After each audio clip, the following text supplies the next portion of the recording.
నేను ఆల్రెడీ బెండకాయ పచ్చడి చేసి వీడియోలో పెట్టానండి. కానీ ఎవరో మెసేజ్ పెట్టారు నాకు ఏమనంటే, ఒకసారి బెండకాయ పచ్చడి చేసి చూపించరా అని. పచ్చిమిరపకాయలు, టమాటా, ఇదిగోండి బెండకాయ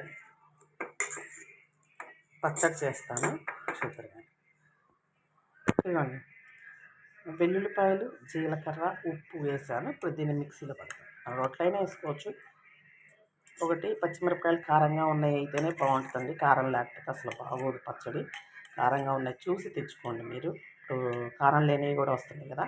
అయితే జ్వరం వచ్చినప్పుడు కానీ, జలుబు చేసినప్పుడు, ఒంట్లో బాగాలేదు నీరసంగా ఉన్నప్పుడు ఈ పచ్చడి చాలా బాగుంటుందండి. నోటికి వేడి వేడి అన్నంలో వేసుకొని, నెయ్యి అక్కర్లేదు, పచ్చడి వేసుకొని తింటే సూపర్ ఉంటుంది.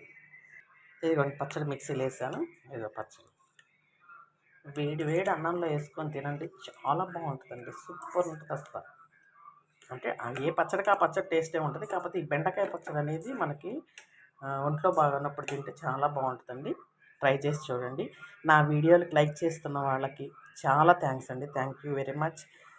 సబ్స్క్రైబ్ చేసుకోండి please please please please. Share చేసుకోండి, గంట కొట్టండి. Thank you so much.